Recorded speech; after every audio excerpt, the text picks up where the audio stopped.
Okay, today I'm going to take the little the carburetor adapter plate that I made, and I'm going to put that 4-bolt hole pattern in on the manifolds for this adapter plate to go onto the manifold, which will adapt the hole pattern to the carburetors.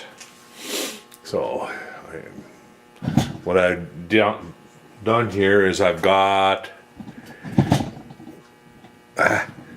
let me move this over here a little bit.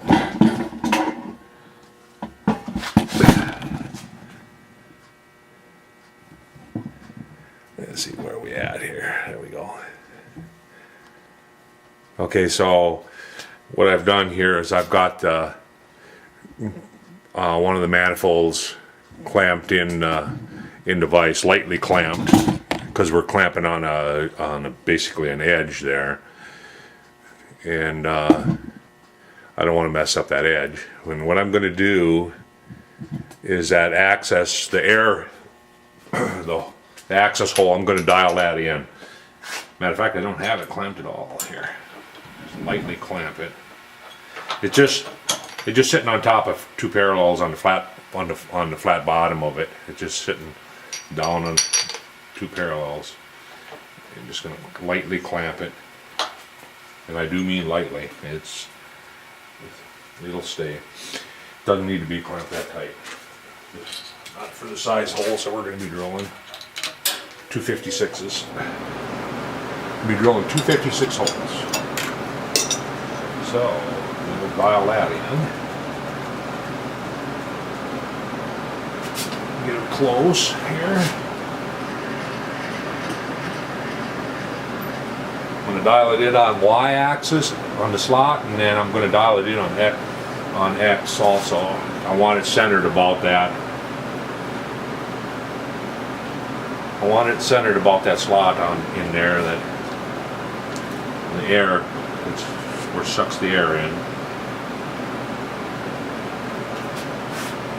into the ports or passages into the manifold. That was a little bugger to make too.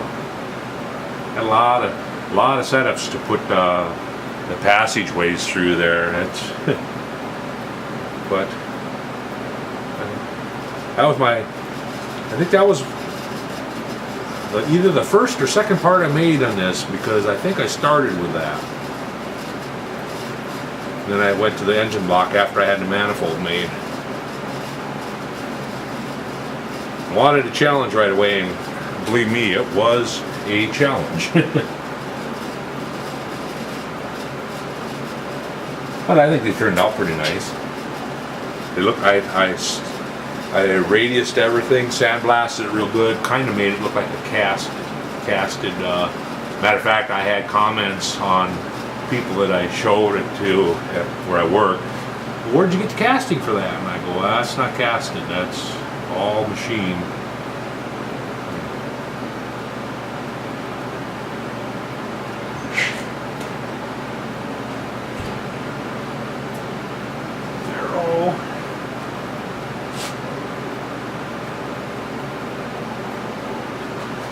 One thou above and 0, so let's set her in half. And I do want to set my dials for this, so I'll loosen my dial up here and set that at 0.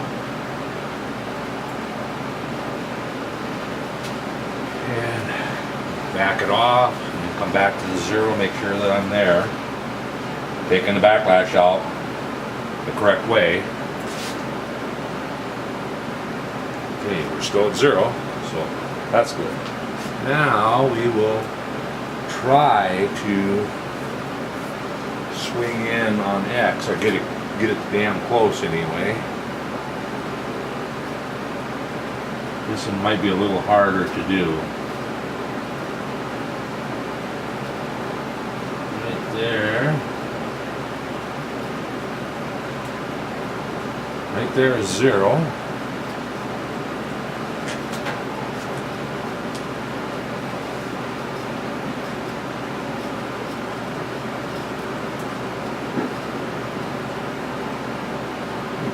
Completely used up all the travel on the indicator and moved the needle So crank it around.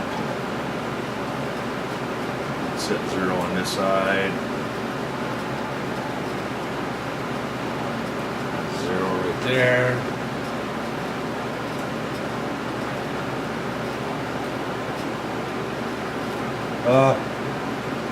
My needle didn't want to, so I may have moved the needle again. I'm just picking up the top edge now. Okay, I don't want to use up a lot of travel so that the needle doesn't hang up. Right, there's 0. Now if the needle didn't move, it should be pretty close to 0. Well, the needle moved, so crank it just touches. Just touching there.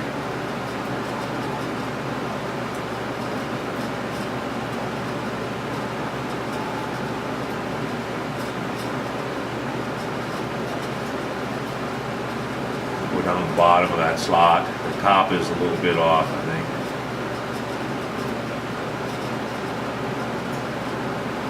From the deburring and everything, and then there's a port right below the surface there. Okay, there's 0. There's 0 with the needle just touching.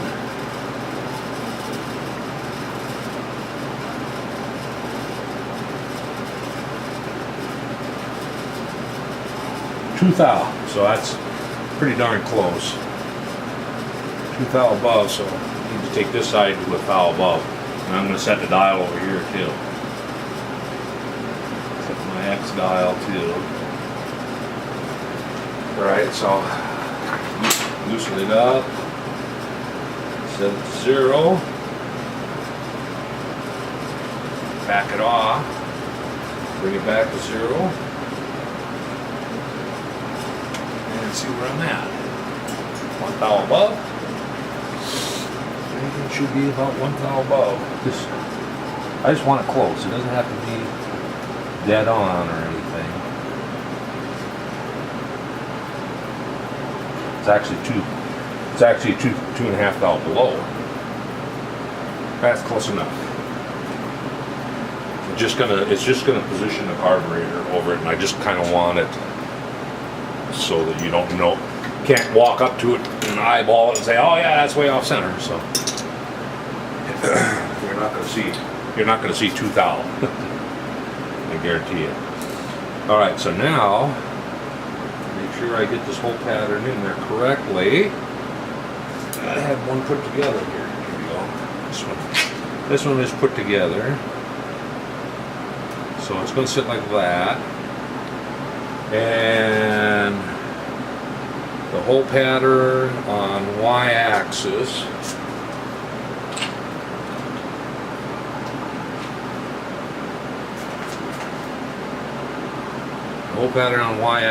is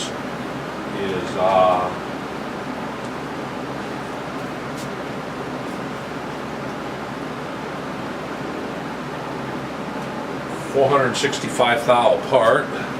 Divide that in half, 232.5. So I want to crank out 232 thousandths.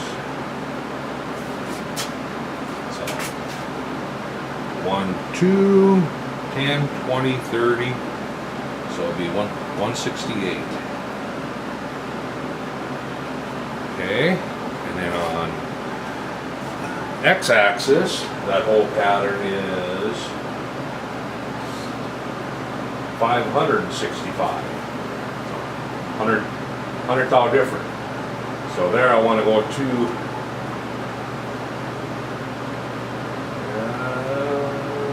282.5. So go 1, 2, 82. Right there. A little drill chuck back in. Right up.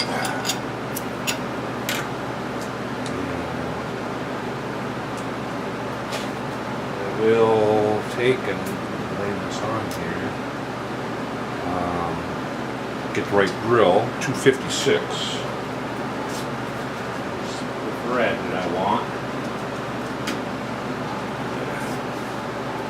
See what size this drill is before it's like put it away. 16.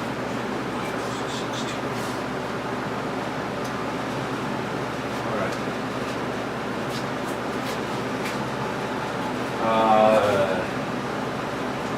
256 is a number 50 drill.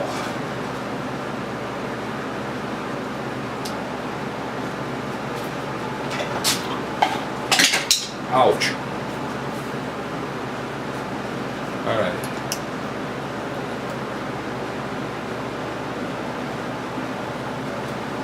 That'll look correct.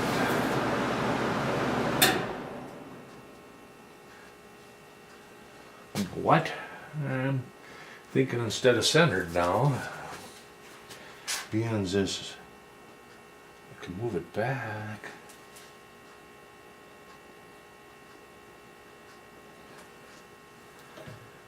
There. I actually think I'm going to fudge that back a little bit to set it back toward the distributor a little closer. I think I'm going to fudge that back about 50 thou. So, change this to 30 instead of 82. 32.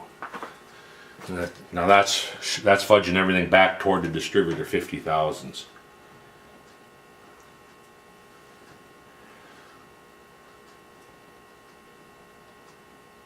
Yep, I think that's where I want to be, right there. All right. Just got to remember now that I fudged that number, so the pattern, so I don't mess up the pattern. All right.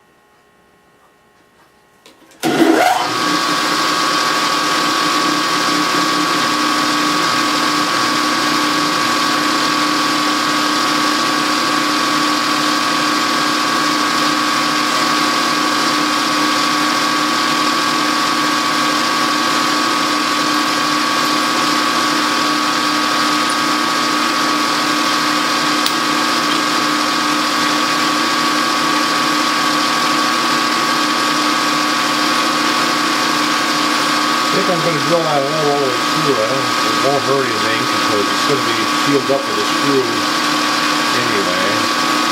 It'll make it easier for tap and place for the chips to go.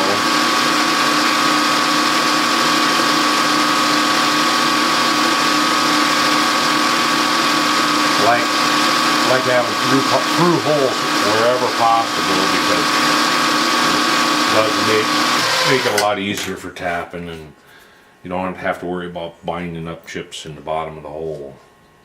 Alright, so now I need a 256 tap set up. I had that out yesterday, but put it away. Just bad habit of leaving things laying out. Laying out where I last used them, and then you gotta hunt for them the next time you want to use it. Which isn't a good thing. Okay. Set it up in my little thumb screw handle here. Put a little Molly D on it. Actually, I think I am going to countersink that hole a little bit. So,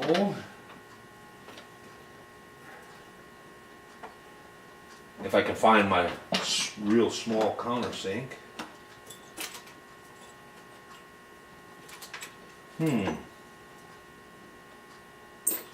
Well, can't find my countersink.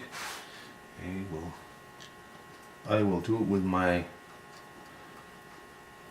center drill then. I just want a little on the top of that hole.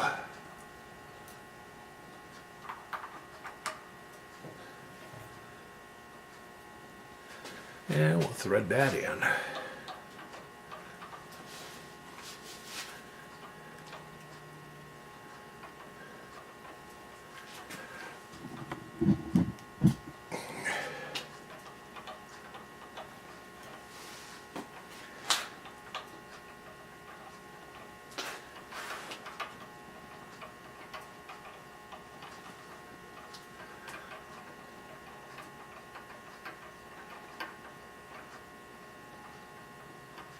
Okay, that should be good.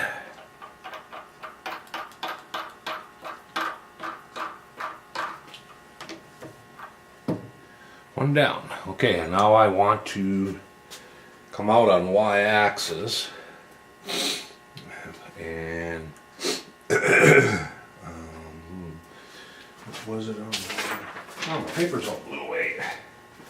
Darn furnace blew my cheat sheets away here. Like something on them.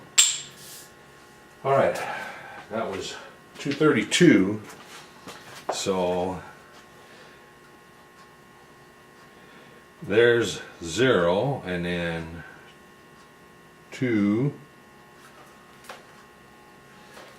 Oh, lost count here. Lost count, gotta find out where I'm at. Okay. There's 0. Okay. And then 200.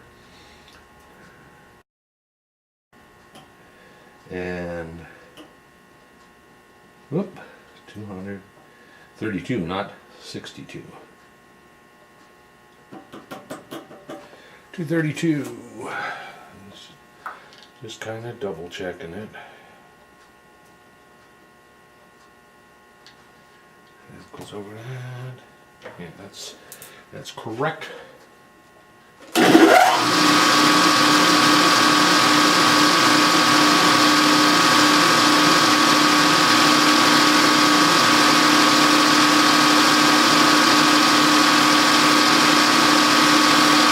not feeling real well though.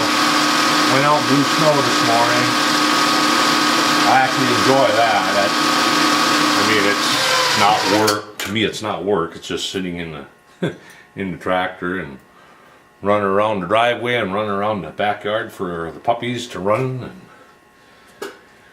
But I can sure tell I'm dragging yet.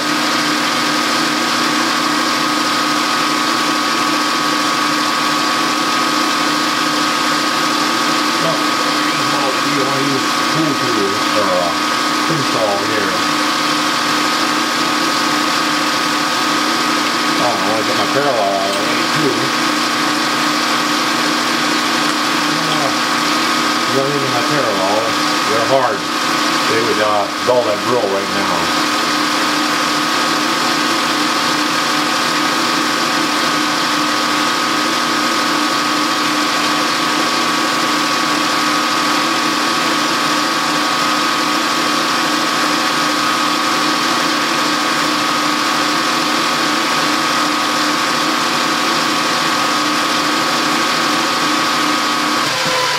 Okay, I went in deep enough with the center drill so that I've got my chamfer already.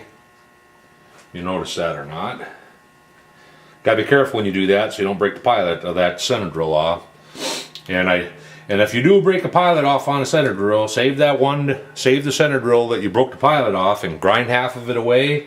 You can tree pan that tip out of there, and it'll work. It'll work every time, guaranteed. There was talk about, eating it out with, what is it, alum or some baking supply or whatever, and I've always found it to get a center drill out. After I discovered that, I read that in some magazine article 35, 40 years ago, and I ground one up for my toolbox, and I'll tell you what, I mean, I don't make a habit of breaking center drills, but it happens on occasion. And if it happens to you, like I said, don't panic. Just take that center drill and carefully grind half of the end away. Make yourself a little tree pan tool, and you can tree pan that tip out of there easily. I'll show you if I can find it in my toolbox. It's usually right on top here. Naturally, it's not there right now. I think I had it out once before and actually showed it in one of my videos.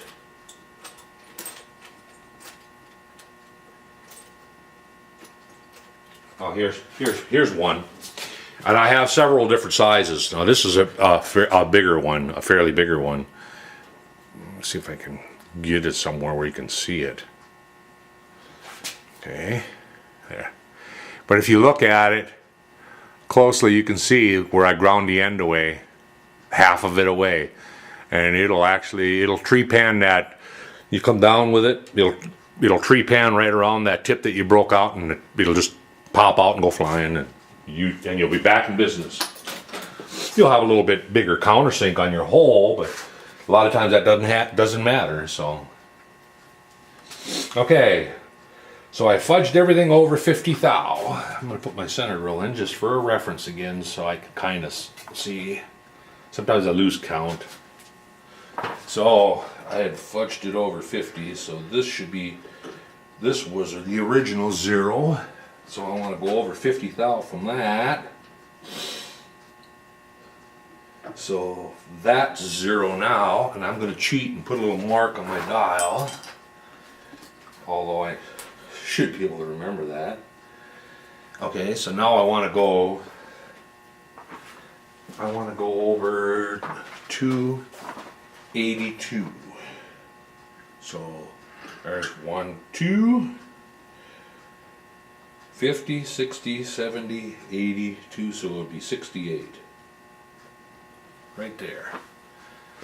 And I would venture to say that that's right where it's supposed to be. Yep, looks good to me.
Go.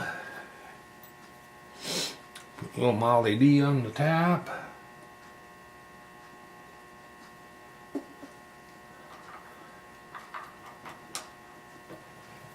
Bring that down there.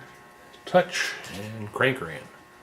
One more hole left on this, and then the carb can be mounted onto the manifold. I still have the needles to do. I've got the number 2 sewing needles. I've already found those, purchased those, so need to cut it the right length and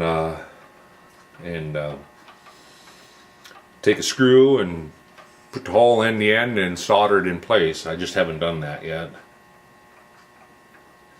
I don't know if I'll video that or not. It's just, matter of fact, even this here, it's just basic work. I mean, nothing special, nothing special going on, other than me blabbering.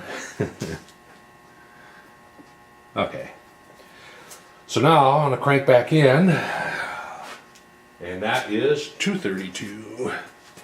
Okay, we'll put this in. Put this in kind of like cheating a little bit. 232. So there's my 0. 1, 2, 10, 20, 30, and 2. So it'd be 168.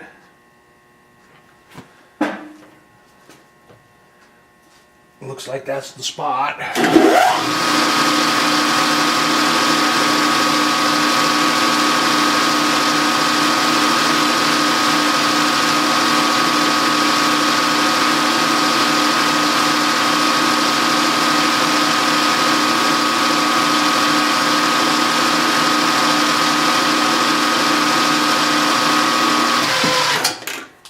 I like these little bottles that I got for doing this kind of work. I mean, you fill them up and you just pop the top off and fill them back up and put the top back on there.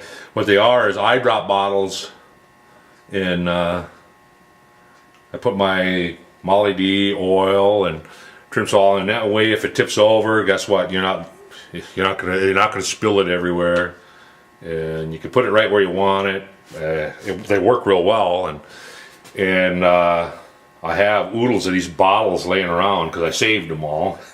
Saved every one that I came across for this special reason, and got way more than I really need now. But it definitely worked good out in the shop for small work like this.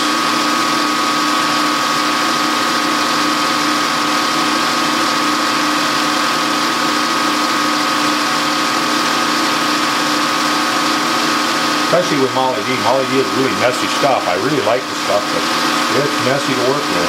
The main bottle, it's just like it leaches out of the bottle.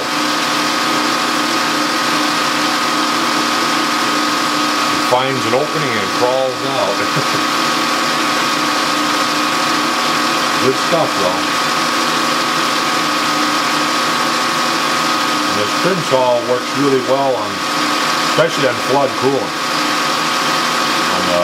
And you know, I want to put flood on my lathe. I just haven't gotten around to it and done it yet. I like to poke a hole in the chip pan and put a drain and a pump down below and have flood coolant on my lathe. Eventually I'll get it.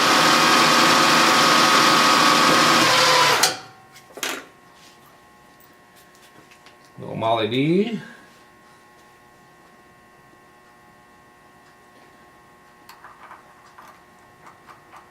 Last hole.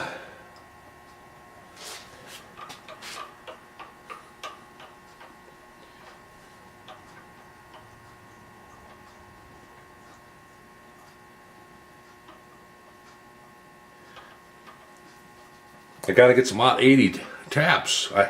I ordered some, but they haven't shown up. I'm gonna try ordering from a different place, see if I can get them in, but ordered from Travers, and just, I don't know if they lost my order or what. I'm gonna have to inquire about it, I guess. There's one down, and I will do the other one, and my second manifold basically the exact same way, and I'll get back to you when I'm doing something new, something different.